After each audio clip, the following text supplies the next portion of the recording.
Hello everybody, welcome to the second lecture on chemical kinetics. Before I go ahead with the lecture this time, what I will do is I will quickly do a recap of what we did in the previous lecture, at least some part of it, because I am going to continue with certain aspects which I did not discuss last time in detail. So, if you would remember and if you would look at this PowerPoint slide, we were talking about the introduction for chemical kinetics, and we were discussing that thermodynamics does not give you everything. It tells you that the reaction or whatever you are looking at, the process is supposed to happen, but it does not tell you or give you any time information, and that is why kinetics becomes or plays a very major and important role in chemistry. And in doing that, we started discussing some examples, very relevant examples, and one of the examples, if you remember, we took up was with regards to the catalytic converter present in a car. And as you can see, if you would try to recall what we had in previous lecture. So, this slide is showing you a catalytic converter. You have, so the first slab has rhodium as a catalyst as written out here, then the second slab has platinum, palladium as catalysts. So, the first this slab, if you follow my white pointer, it helps in reducing the oxides of nitrogen to nitrogen itself, and the second one makes sure that it oxidizes the carbon monoxide and hydrocarbons which were not burnt to carbon dioxide and water, which are not harmful. Now, while doing that, and if I go forward, so this is essentially what we are looking at. So, it says what how a catalytic converter works, and we were discussing at length about the reactions involved, the catalysts, what they do and all. In doing so, what we had mentioned also was this photochemical smog. We had said that if we do not have a catalytic converter, then the emissions coming out, which are the oxides of nitrogen, carbon monoxide, unburnt hydrocarbons, then they start polluting the atmosphere, giving rise to air pollution as we know. Now, we also said that this photochemical smog is a typical feature where the pollution is not controlled. We have a huge number of automobiles plying each and every day. Then I also told you, if you remember at the time, that we will come back to this word photochemical later, why it is called photochemical, but in that lecture we do not have the time. So, what I will do is I will in continuation with that lecture and what we had discussed, I will spend some time on this photochemical smog issue and then move further on with chemical kinetics. So, with regards to the photochemical smog, and as you would realize, the word photochemical, if you talk about this word photochemical, and if you split it up, it will split up into two things. Photo means coming from photons, which is light, and then chemical. We are talking about a chemical process or a chemical reaction, which means that when we say photochemical smog, we are talking about a reaction or a set of reactions which is induced by light or photons. Okay. Now, typically when you look at this smog, this photochemical smog, it has a brownish tinge or haze. Then the question is, where does this color come from? So, let us look at that. This color in the smog comes from a key ingredient in the smog, a key ingredient in the smog, and that key ingredient is nitrogen dioxide. So, nitrogen dioxide, it absorbs visible light. It absorbs visible light, light we can see, we can visualize. So, on absorbing, what happens is, if I have NO2 out here, which we are talking about, then I represent the photons as h nu, where h is the Planck's constant, nu is the frequency you all know about it. Then for a frequency of about 400 nanometer or less, if NO2 molecules are being hit by light of this wavelength or lesser, that means 4 nanometer or lesser, then what we end up getting in terms of the reaction is NO plus O. Okay. Let this be our reaction 1. So, we are getting nitric oxide plus oxygen. Now, the oxygen atoms obviously are very reactive. So, what will happen is the oxygen atoms react immediately. So, O3 plus O. So, oxygen atoms react immediately with, just make this correction, this is oxygen of the atmosphere O2. So, O2 plus O will be giving rise to O3, ozone, and you know that this ozone is being produced out here from the oxygen atom, which was coming from the splitting of nitrogen dioxide into NO and O photochemically, and this oxygen or this oxygen atom combines with O2 to give us ozone, right. Now, remember we had talked about incomplete combustion also. So, incomplete combustion means that we have some unburnt hydrocarbons. So, when we have unburnt hydrocarbons, if you represent it as the unburnt hydrocarbons as RH, then what we can say is happening is that RH can react with this hydroxyl radical. I will tell you where this hydroxyl radical is coming from, to give R dot plus H2O. So, let this be equation 3 and this becomes equation 2. So, here you see we have the production of ozone, right.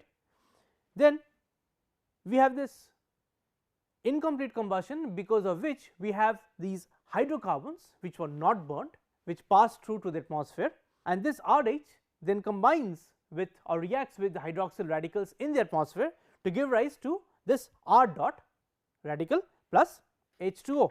Now, what happens to this R dot? So, R dot now goes ahead and reacts with the oxygen of the atmosphere to give rise to ROO dot. Now, this ROO dot, let this be reaction or equation 4. Now, ROO dot you immediately realize is a peroxy radical. Like hydrogen peroxide, we have this O peroxy bond. So, this is a peroxy radical. Now, in this peroxy radical, the OO bond is not that strong. So, the OO bond in ROO dot is weak in nature. So, then what would happen is this weakened O bond can readily donate an oxygen atom. So, like this. So, I can have ROO dot, right. It then reacts with NO to give me, so it is donating an oxygen atom now to give me RO dot plus then NO2. Okay. So, let this be equation 5. So, see where we started from, what the splitting of NO2 to NO and O. This O reacted with oxygen to give me ozone. Then we went on to unburnt hydrocarbons represented by RH, which reacts with hydroxyl radicals. If you remember, RH plus OH dot gives you R dot plus H2O. Now, this radical, this hydrocarbon radical now reacts with oxygen of the atmosphere to give us a peroxy radical ROO dot. This peroxy radical has a weak OO bond, hence this bond can be easily broken. So, the peroxy radical, what it does is it donates an oxygen atom to NO via this reaction, giving rise to RO dot plus NO2. What other reactions can take place? So, again keeping in mind the fact that this this hydrocarbon having reacted with OH dot, you must be wondering where this OH dot is coming from. So, let us see that. So, the OH dot comes from this equation. So, now what we are trying to look at is how do the OH radicals come about or come into existence. So, here remember there is ozone which we had looked at, right. So, ozone, so which is oxygen combining with O coming from NO2 to give you ozone. See, ozone in presence of light, again photons, less than say 325 nanometers. So, photons having wavelength of 325 nanometer or less, when they fall on ozone, this is what happens, you get oxygen plus O star. So, let this be equation 6. What is O star? So, O star, so star means excited state. So, all of you must be knowing that you have ground states, excited states and so on.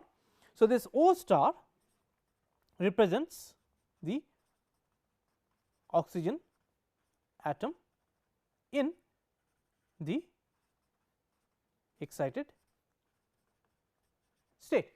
Now, it goes without saying that because it is in the excited state, it is having a lot of energy, and at the first available opportunity it will try to get rid of this energy.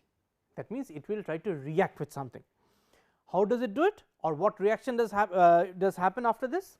So, what happens now is, because you have water vapor in the atmosphere, this O star now reacts with water to give you 2 OH radicals. Let this be equation 7. Hopefully, now you will realize why in case of that hydrocarbon reaction RH, the unspent or unburnt hydrocarbons which reacted with OH dot to give you the corresponding radical, right, RO dot, So, this R plus OH dot, when you got that, the reaction I am talking about is, if you remember, the reaction I am talking about is this RH plus OH dot giving R dot plus H2O. So, when we said that this OH dot, how do we get this OH dot? This OH dot is available or coming to us like this. Now, what happens to this OH dot also is that we have NO2. So, there is another reaction plus OH dot gives you HNO3. You realize now that this is nitric acid, hence the term acid rain. NO2 plus OH dot, which we saw just getting produced from this excited oxygen atom, which was obtained from the splitting of ozone, right. And just one thing I forgot to mention, when you are talking about the splitting of ozone, you see this wavelength of, if I say this wavelength of 325 nanometers, if you consider this wavelength of 325 nanometers, right, this we refer to as the harmful UV or ultra violet rays. So, this is in relation to your ozone holes. That means, if you have harmful ultraviolet rays, and these ultraviolet rays, what they do is they split ozone up into molecular oxygen and excited oxygen atom, which then goes on to show the other reactions. Now, that is why the reason we had all this discussion was to make the point that these reactions would be occurring to a large extent, giving rise to air pollution, if we do not take care of the combustions in this case coming out from the cars, and we have so many cars on the roads nowadays that if emission standards are not met, then the pollution level will go up dramatically, right. So, hence I think that I have been able to make the point about why we were discussing that the need for all these equations. These are this is more on the environmental chemistry side rather than just to do with kinetics, but it is extremely important to know why the catalytic converter has to be there, what are the reactions involved, what are the catalysts involved. Catalyst definitely is a part of chemical reaction, it enhances or it increases the rate of reaction by decreasing the energy barrier, which we will see later, right. So, that is why catalysts are there, they make sure that most of the harmful gases are converted into those that are less harmful or not harmful at all. Some gases do escape because maybe the combustion or the conversion is not 100%, and those would go and give rise to air pollution, like all the equations we have written out here culminating in this acid rain. So, it is extremely important that we know this and we relate it to the need for having a cleaner, better air. Okay. Now, let us move on. So, we have talked about we have talked enough of the introduction. So, where did this all began, but before going into this chemical kinetics about the rates and all, let us talk about this. So, you might come across something referred to as thermodynamically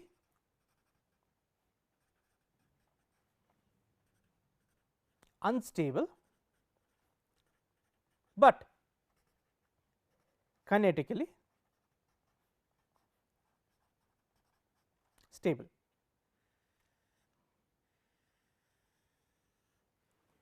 Let us take an example to see what this means. So, let us go to this slide.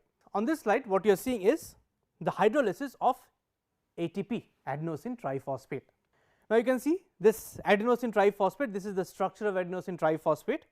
It is having 4 negative charges, right, triphosphate. So, 3 phosphate groups, if you follow my arrow, 1, 2, 3 phosphorus atoms, and the rest are the oxygen atoms along with the phosphorus. Now, what happens is hydrolysis of ATP releases a lot of energy. So, if you see, if you look at this slide again, what you are seeing is that you have adenosine triphosphate and hydrolysis, that means on reacting with the water, which we call hydrolysis, will give rise to adenosine diphosphate. In adenosine diphosphate, what has happened is one of the phosphate groups has been hydrolyzed off, or it has snapped out, that means it was broken off, it has come out. So, you get adenosine diphosphate.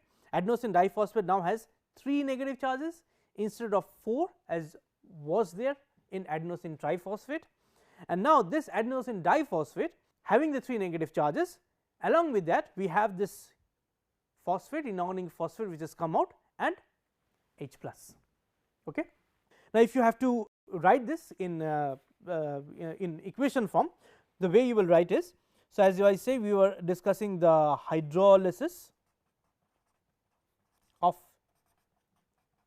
ATP, right, and in this hydrolysis of ATP, what you are saying is that I have ATP, there are 4 negative charges. So, 4 minus plus H2O, we are looking at the hydrolysis of ATP, right, having 4 negative charges, it gives me ADP, adenosine diphosphate, from tri to di, I have lost 1 phosphate group, this has 3 negative charges, okay, plus HPO4 2 minus plus H plus, right. This hydrolysis comes with release of energy, right, and in this case, as you can see out here, if you go back to this slide again, you will see that the conversion of ATP to ADP as illustrated yields about 7.3 kilocalories per mole of ATP. This much of energy is released when we go from ATP to ADP, right. So, often if you are talking about the thermodynamic feasibility of a reaction, you talk in terms of change in free energy, right, change in free energy, which is delta G, and in this case the change in free energy is almost equal to minus 30.5 kilojoules per mole. So, that means the change in free energy delta G in this case for the hydrolysis of ATP to ADP is highly negative, that means it is highly spontaneous. That is why, because it is spontaneous, that is why it is often ATP is referred to as the energy currency of the cell or body. Okay. ATP is often referred to as the energy currency because it provides energy. Now, the thing is, if it is thermodynamically feasible, it might make you think that it will always happen just like that, right. That means our body will never be able to have ATP stored because it will immediately be converted to ADP, as it would seem from the thermodynamic feasibility of the reaction, because delta G is so negative. But you know what? So, this is called thermodynamically unstable, which means that the ATP is thermodynamically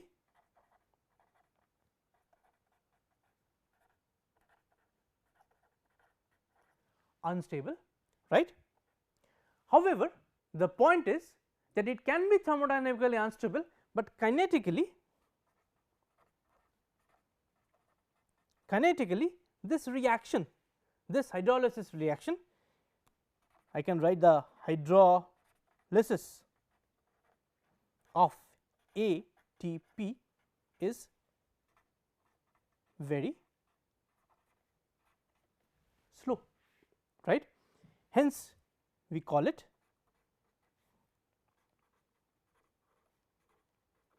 kinetically stable, which means that though it is thermodynamically very much prone to hydrolysis, but the rate of this hydrolysis is very slow. This is why, remember, when we started this section of our discussion, we said there can be something which is referred to as thermodynamically unstable, but kinetically very stable, and the hydrolysis of ATP is an example of that. Which brings us to the very start of introduction, that is the previous class, where we were saying that thermodynamic tells us only about the feasibility of a reaction. If it is negative, that means it is supposed to happen. If it is positive, that means if the free energy is positive, that means it is a non-spontaneous process. But what it does not tell us, even though say delta G is highly negative, as we saw in case of the hydrolysis of ATP, what it does not tell us is the rate at which this reaction, in this case hydrolysis of ATP, is supposed to happen. And as I told you right now, this being kinetically very slow, which means that though it is thermodynamically very feasible, kinetically it is going to take, or in terms of time, it is going to take a long time to take place. Hence, this reaction is called, or this process is called thermodynamically stable. I mean the hydrolysis of ATP, thermodynamically stable, or rather thermodynamically unstable, I am sorry, thermodynamically unstable, but kinetically very stable. Okay. So, that is why the need for kinetics and to understand what kinetics involves. Another example is, if you again here, another example has to deal with graphite and diamond. Graphite and diamond, what they are? Graphite and diamond, these are allotropes of carbon. Now, what it turns out is, graphite being more stable than diamond, what it means that since graphite is more stable than diamond, then this is, I would expect that if I have any diamond, that would spontaneously convert to graphite. Now, think about this, then all of us who would be having diamond rings or any diamond items, right, they should have immediately converted to graphite, right, but does it happen? No, it does not happen. Again, this is a case of thermodynamically unstable. So, I can write then diamond is thermodynamically unstable, right. It is thermodynamically unstable, but this reaction or this conversion is very slow. Hence, we say that the process, this process is kinetically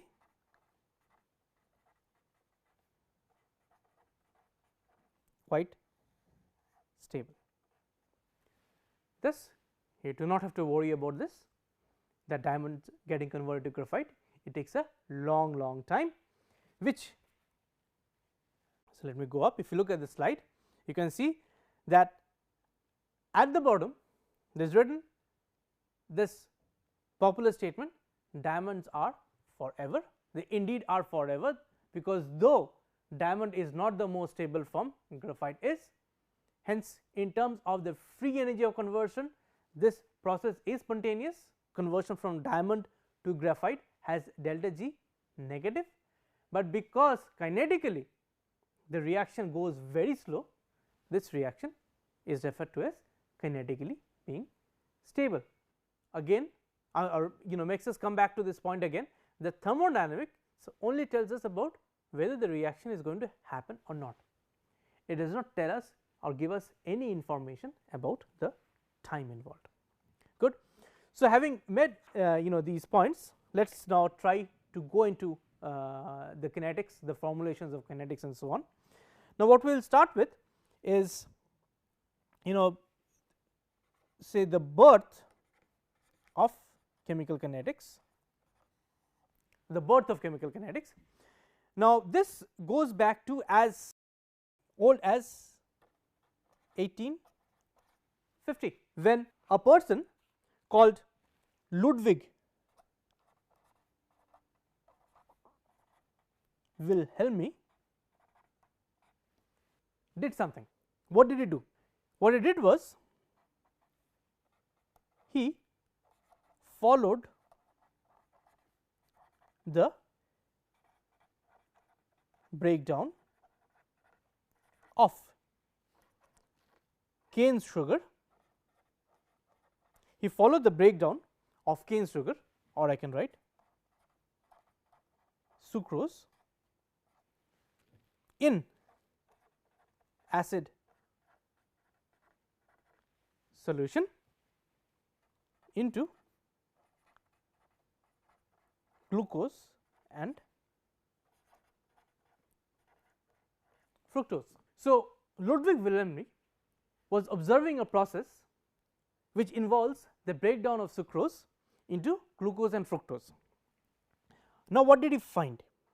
This is what he found. What he found was that Wilhelmi noted that the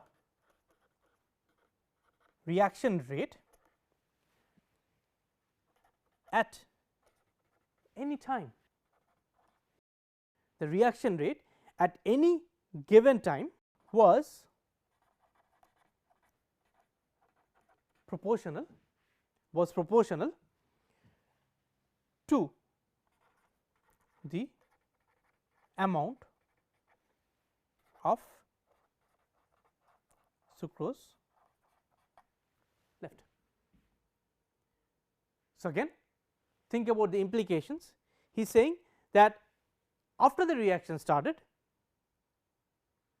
at the start of the reaction, during the progress of the reaction, the rate of the reaction at any time after the start of the reaction was always, I can say, directly proportional, according to him, directly proportional to the amount of sucrose left in the reaction mixture. That is the sucrose which was left unreacted. I can write left unreacted at that time. Hence, Wilhelmi is often referred to as the father of chemical kinetics, often referred to as the father of chemical kinetics because of this observation of his. This is or this was the birth of chemical kinetics as we know of it right now. Now, since then chemical kinetics has seen many levels or degrees of advancement, right, and to top it off, just to share this information with you before I go into the rates and all, up till now 9 Nobel prizes in chemistry. I am sure you know what the Nobel prizes are. 9 Nobel prizes in chemistry have been awarded to the field of chemical kinetics. Just wanted to share this information with you, so you understand how important this is, as a part of chemistry, and that is why we are here to discuss and talk about chemical kinetics. Okay. Now, again going back to chemical kinetics, what is it? Simply put, if you have a reaction, you would want to know how fast or how slow the reaction is going. That means, what you are dealing with? You are dealing with the rate of a chemical reaction. Okay, so that means you are going to follow a reaction as a function of time. So, let us do that. So, say we are looking at rate of a chemical reaction. This is what we want to do, and when we do this, what does a kinetic study involve? A kinetic study, that means a study in chemical kinetics, involves following the rate of a given reaction, any reaction you are talking about or you are thinking about or you want to discuss, as a function of time, right. So, this is important. So, as a function of time, that is why it is called the rate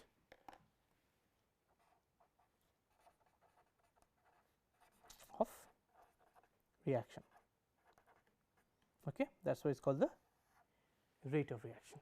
What is the time taken for that specific reaction to proceed in the direction which is supposed to go. Now, this can be done in a number of ways, right. There are many analytical techniques,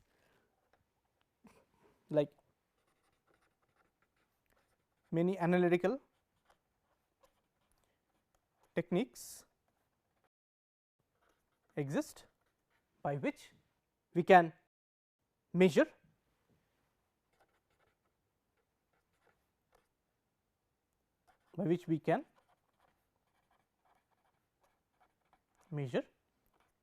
changes in concentrations of reactants or products. Sorry, this would be, let me write this again, reactants or products or both together. No, it does not matter, because when your reaction proceeds, your reactants would slowly disappear and your products will slowly appear. Both are happening as a function of time, and depending upon the reaction you are considering, both would be following a certain rate, and you can have enough information about the rate of that chemical reaction by following either of these or one of these. Now, in terms of the analytical techniques, what I mean by that is, see, when you are saying that okay, this concentration is decreasing, this concentration is increasing, how do you realize that?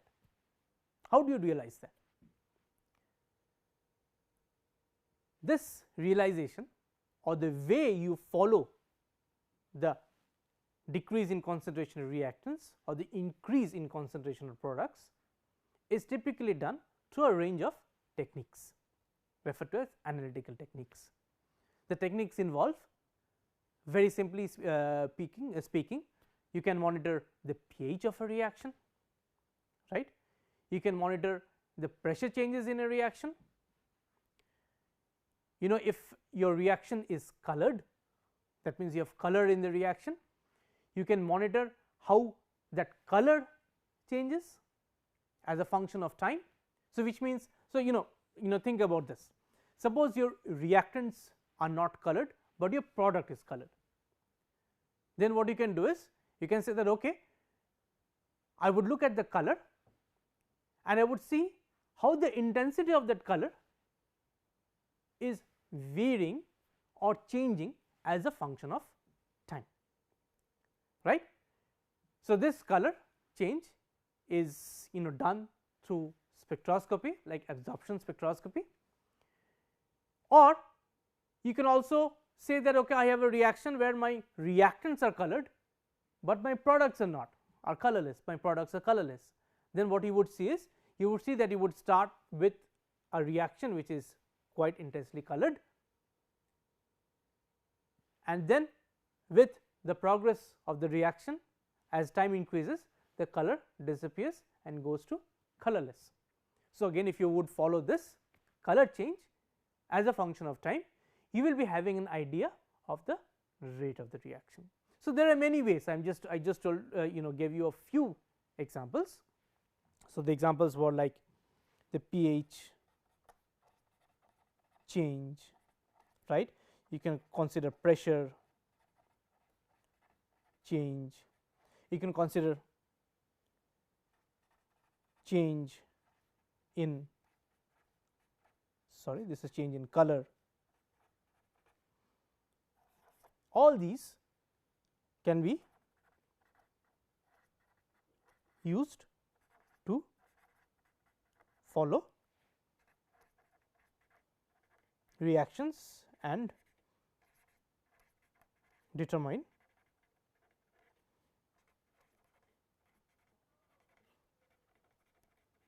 reaction rates. Next, there is a very important point you have to keep in mind. When you do these measurements to figure out how the change is happening, so that it leads you to the rate of that chemical reaction, all these reactions, so this arrow is from the previous page, all these reactions need to be carried out under isothermal conditions. All these reactions need to be carried out under isothermal conditions. What does isothermal mean? Isothermal means constant temperature. This is extremely important. Why is this important? Because you know that the rates of reaction are dependent on temperature, right. You increase temperature, the rate of reaction will change. Hence, it is extremely important for you to make sure that the temperature is kept constant when you are measuring the rate of that reaction or performing the experiment on chemical kinetics. However,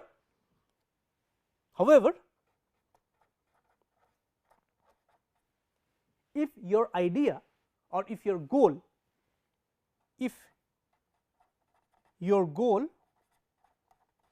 is to measure the temperature dependence, is to measure the temperature dependence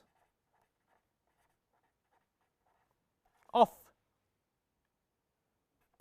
the reaction, then it is obvious that the temperature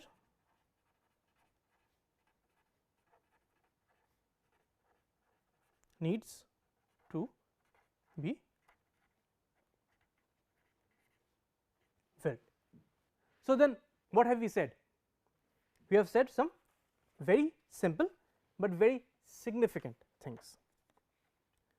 Say for the rate of the chemical reaction, when we said that when you do a kinetic study, it involves following the rate of a given reaction as a function of time. This is referred to as the rate of the reaction. How do you measure the rate of the reaction? So, the measurement of the rate of reaction is done by looking at changes in concentration or changes in concentration of reactants or changes in concentration of products or both.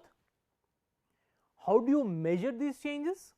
You measure these changes by certain analytical techniques, some examples being say a pH change, you can do through say potentiometry, pressure change. If the reaction involves changes in color, then those changes, and so on. Not only that, because reaction rates are very much temperature dependent, it is extremely important that if your goal or focus is only to measure the reaction rate not as a function of temperature, but at a certain temperature, then it is essential that isothermal conditions are maintained. However, isothermal means constant temperature, that means the temperature does not vary, otherwise the rate of the reaction will vary and you will be having erroneous results which are not correct or accurate. However, it is obvious that if you really want to look at the temperature dependence of a reaction, then you have no other option but to allow the temperature to change. That means you change the temperature yourself and then you see that how the rate is varying. To clarify, what I meant by allowing the temperature to vary is that I do the same reaction at different temperatures. So, what do I mean by that is, suppose I have this reaction A going to P, right. I want to see the temperature dependence of the reaction, and how do I do that? I say I start with an initial concentration of A, of the reactant A. Okay. Now, once I start with that, what I will do is I will run several experiments. That means the same experiment as a function of time, which is the kinetics, I will run. How will I run it? Suppose this is experiment 1, and this experiment 1 I run at temperature say T1. Then I have say experiment 2, and I run at temperature T2, and so on. So, I have experiment 3 I run, which I run at temperature T3. Again I have experiment 4 and I run it at the temperature T4. So, these are my temperatures. So, these are my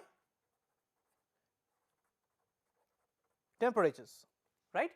And what I am doing is I am running exactly the same reaction, where I start with the same initial concentration of A. Okay, I do not change anything.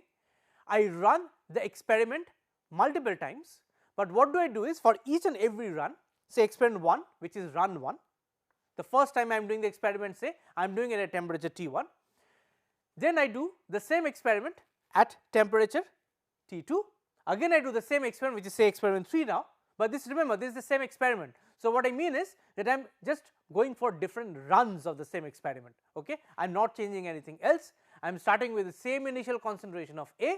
The only thing I am changing is the corresponding temperature. So, that is experiment 1 or run 1 is done at temperature T1, experiment 2 is done at temperature T2, experiment 3 at T3, exponent 4 at T4, and so on. So, by this what we do have is we have the dependence of the rate of this reaction, which is A going to P, as a function of temperature, and this is what I meant when I said the temperature dependence of a reaction rate when it is supposed to be taken or when it is supposed to be measured. I have to vary the temperature. That means, I vary the temperature for different subsequent runs. The more the number of temperatures you have, the more the number of points you have, and it is better you for any subsequent analysis. But the take home point is that when I have to do the temperature dependence, or if I have to see the effect of temperature, I have to run the same experiment, okay, different times, say experiment 1, experiment 2, experiment 3, experiment 4. This is the same experiment I am running. This like different runs of the same experiment at different temperatures, say T1, T2, T3, T4, T5, T6, and so on, depending upon the number of points I am going to take. So, again this is what I meant by temperature dependence, and this has to be done if you are studying the temperature dependence of that reaction. Okay. So, these statements might look very straightforward, but these are for some very significant statements that you have to keep in mind before you embark on actually doing an experiment related to chemical kinetics. Okay. Now, let us consider a reaction. As I said that it is time we start going slowly into the realm of reactions and talk about rates and so on. So, let us take this following reaction. So, the reaction is a very simple reaction, ClO minus, this is a hypochlorite ion in aqueous medium, reacts with bromide ions in aqueous medium to give you BrO minus, that is hypobromite aqueous plus Cl minus aqueous medium. So, it is an aqueous phase reaction. So, this is your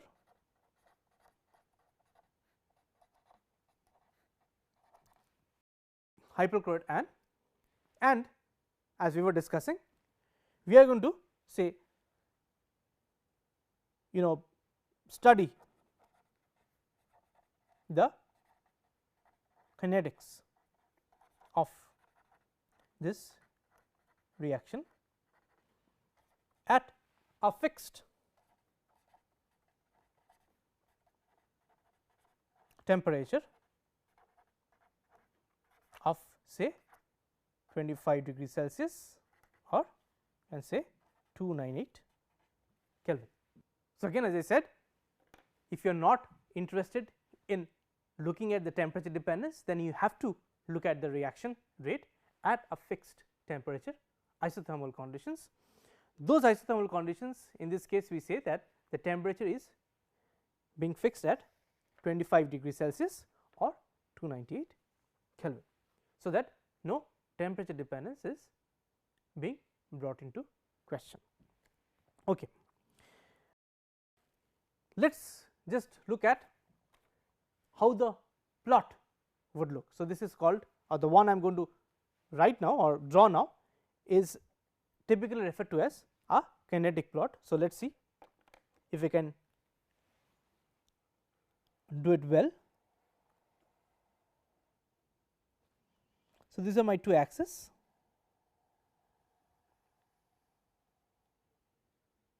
So, these are my two axes, x and y axis. So, in this axis I have time in seconds, right. Here on the y axis, you can write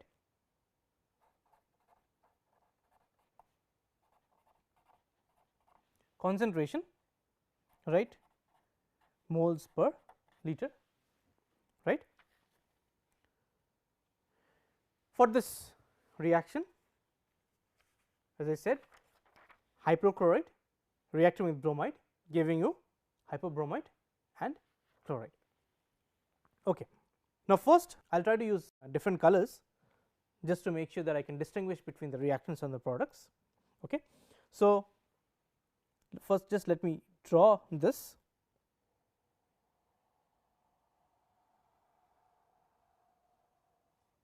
This is not exactly drawn to scale, but hopefully it would be good enough or okay to give you the idea. Let this be for ClO minus, then I have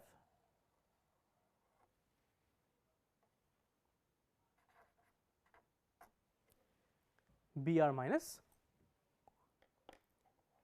and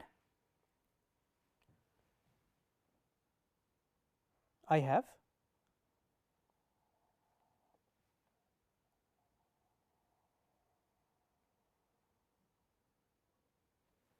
I can write BrO minus and Cl minus. Say this is, if I try to write some numbers on the axis. So, this is the 0 of time, and then I will be having different times out. Okay. Now, realize one thing, when I am drawing these lines, there is a small problem. The problem is that they look continuous lines obviously, but when you do the experiments, you understand that you always measure at certain points, right. So, when you measure at certain points, what you will be having is, you will be having say an experimental point out here, right, an experimental point out here, an experimental point out here, experimental point out here, experimental point out here. And for my convenience, what I have done is, initially I drew the line and then I am putting the experimental points. I will discuss in detail in the next class about the significance of this, but what it means is, I have done the experiments at each and every point corresponding to this time, right, this one, this time, this one, this time, this one, this time, and then after having done the experiment, I am drawing a smooth line which is passing through these points. So, similarly I can put a point out here, I can put a point out here, for this one I can put a point out here, I can put a point out here, okay. For this one I can put a point out here, point out here, right. So, what are you seeing? What are you seeing out here is that this is the concentration on the y axis in moles per liter, on the x axis you have time in seconds. So, as you go along the x axis as a function of time, there are some changes in concentrations. What are the changes like? If you are talking about the reactants which are hypochlorite and bromide, at time 0, when the reaction had not yet started, it was just before the start of the reaction, the initial concentrations were given as here. For example, the initial concentration of Br minus was this point, the initial concentration of ClO minus was this point. Now, as time proceeds, because these are reactants, they are slowly lost, that means they are disappearing. Because they are disappearing, the concentration of Cl minus and the ClO minus and the concentration of Br minus in the blue lines, both of them are decreasing. On the other hand, if the reactants are decreasing, then obviously the products are appearing, that means the concentration of the products is going ahead or going up. So, if you look at the green line now, if you look at this green line, which corresponds to both BrO minus and Cl minus, what you see is, before the start of the reaction, there was no product out there, okay, 0 concentration of hypobromite, 0 concentration of chloride. But as the reaction progressed, that means as we progressed along the x axis as a function of time, the graph, that means the plot of BRO minus and Cl minus slowly went up from 0, which makes sense. Why? Because reactants are lost, but products appear, that means products are formed, the concentration of products increase as a function of time, and that is how this kinetic profile is looking as it should look, and it is often referred to as a kinetic reaction profile. So, again, to end the class for today, the blue lines refer to those of the reactants. The blue lines, as you can see, the lines are coming, the blue lines, they show a decrease as a function of time because the reactants are getting used up. The green line with the experimental points, which corresponds to whether BRO minus you are looking at, Cl minus we are looking at, this green line shows an increase from 0 in value. Why? Because the products are being formed, right. This plot, it can be for any reaction, but in this case we are considering a specific reaction, the reaction of ClO minus, that is, since we are talking about this reaction, hypochlorite plus bromide giving you hypobromide plus chloride. Hence, this plot is referred to as the kinetic reaction profile for the reaction we are talking about. So, what we will do is